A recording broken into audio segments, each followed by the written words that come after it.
Welcome to Wild, Women in Lending Determined to Make an Impact. I'm your host, Robyn LaVassaur.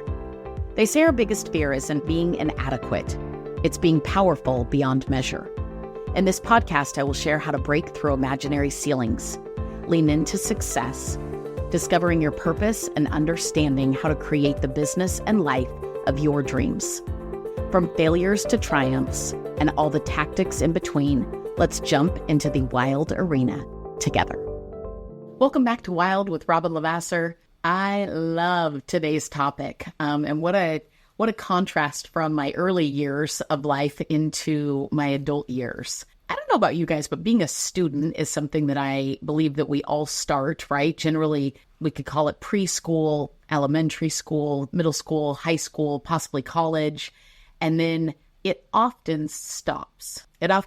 We don't have a mentor at that point. We don't really seek out. Many don't seek out. Plenty do, but many don't seek out actually teachers, coaches, if you will, mentors, and remain a constant student of not only life, but of the things that you are most passionate about. If you really think about it and take a step back, if you absolutely love being, whether it is a parent or a dog parent, pet parent in general, right? Farm animals, anything. If you are a spouse or a partner, if you are a faith, whatever faith that may be. I'm a Christian, so Christianity, if you will, the work that you do, what you show up for every day. How good of a student are you? Being a student is different than being a practitioner doing the actual work. The student part is learning the best ways to do the work, right? Gaining advisement from people. And we've done a lot on, hey, who do you seek advice from? What's your circle? What's your higher counsel, if you will, the people that you say, hey, you know what, I admire their marriage. I admire their business. I want to talk to them. I want to learn from them.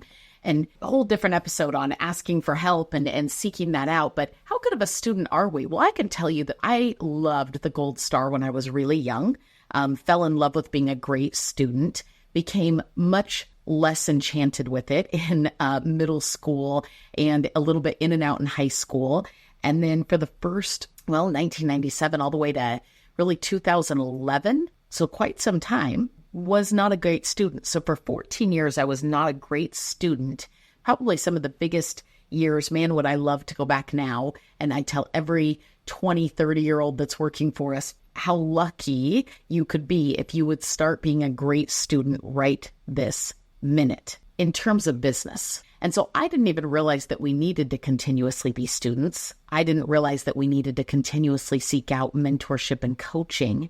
And it's not just, I have a mentor and we hang out from time to time, or I have a coach and I spill my guts and vent and it feels like a therapy session from time to time. It's very much I'm asking questions, or they're giving me information and instructions, not suggestions, about what I need to do to improve this area of my life.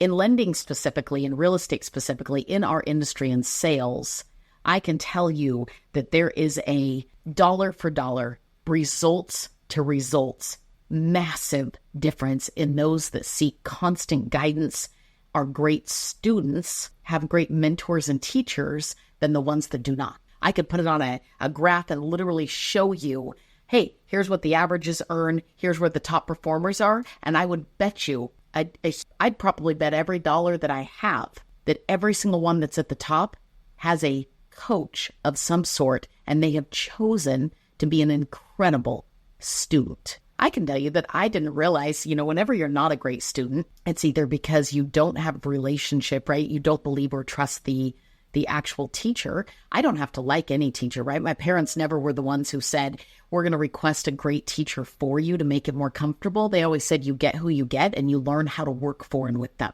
You learn how to perform regardless of who your teacher is, who your boss is, who that coach is, right? You learn how to work with them. I'm so grateful that they didn't shelter me from that. I speak about that a lot.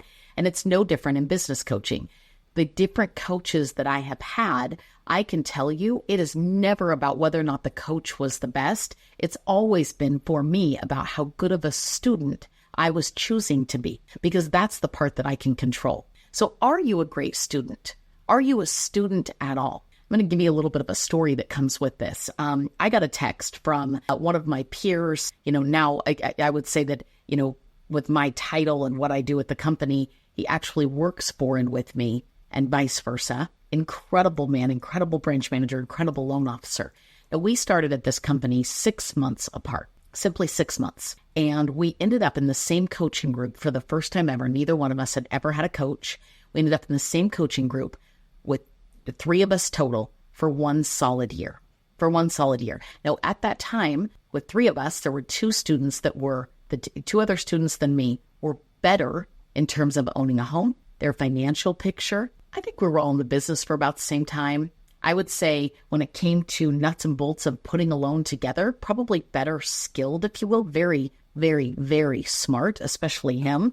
I joke with him that I would have beat him in the charm spot. So I think I'm probably got the charmed place down. But man, overall, just you matched us up. Who was going to get it done? Who was going to see better results? And who did at the beginning? It was definitely him. You fast forward, we've both been at the same company for 14 now plus years for me. And again, he and I started 6 months apart. And the other day he texted me and about his cash net worth and what he had made it to on this 14-year journey.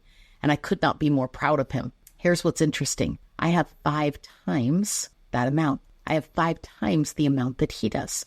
I've done probably 5 times the amount of loans that he did. Why? How? I had to look at it and think, and this is not a comparison game as in I'm better than he is. I tell him all the time, we're either all special or none of us are special. I don't care what makes you feel good and how you want to explain that. Let me say it again. We're either all special or none of us are special, meaning that we're all ultimately the same. And in this space, every skill that we have are able to be learned.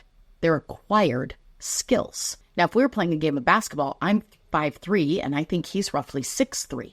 So by a mile, he's probably beating me when it comes to if we could dunk, especially if we could dunk a basketball. I'm not winning in that space because as much as I could maybe acquire some skills, this 5'3", 46-year-old woman is not dunking the basketball. Not happening.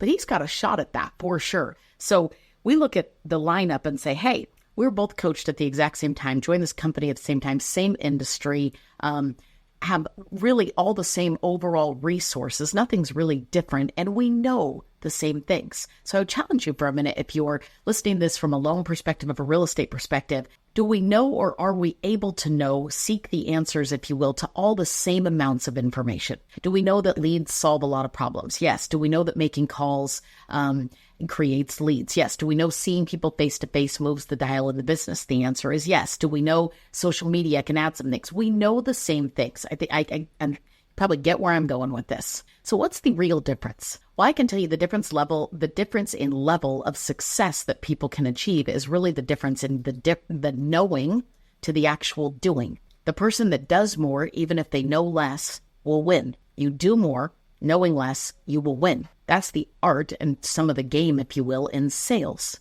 in general. It's not even about how much you know. I've seen people that know probably 10 times more than I do in the loan space, but they do less. Do less phone calls, do less face-to-faces, do less video, do less social media, do less outreach to people. It doesn't matter, right? There's that little line that I love that people don't care how much you know until they know how much you care, i.e. seeing people, being present, being visible, being active. So how does this tie into being a student? Well, if we were on the same coaching call, what really it boils down to, and he and I can joke about this, but I say this, and he's got a beautiful business, a beautiful life, absolutely killer results overall. But why was I able to 10x it? And when I take a step back, I was simply more surrendered than he was. I was a better student. And that's not every day. That's not all the time, but bar none, if you look at it over time, I was a better student. Meaning when a coach told me to do something, I did it. So I'll give you an example. One thing that the owner of our company, mentor coach, taught me was don't ever not max your 401k if you are able. Don't ever not do it. Make it uncomfortable.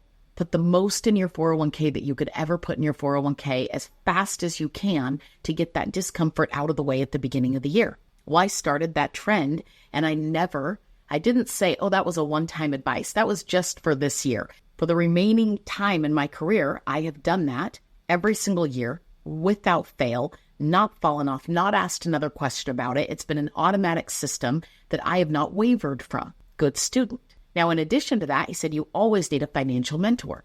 I have never made a large financial decision in my 14 years since I was given that advice, never made a large financial decision without consulting a mentor.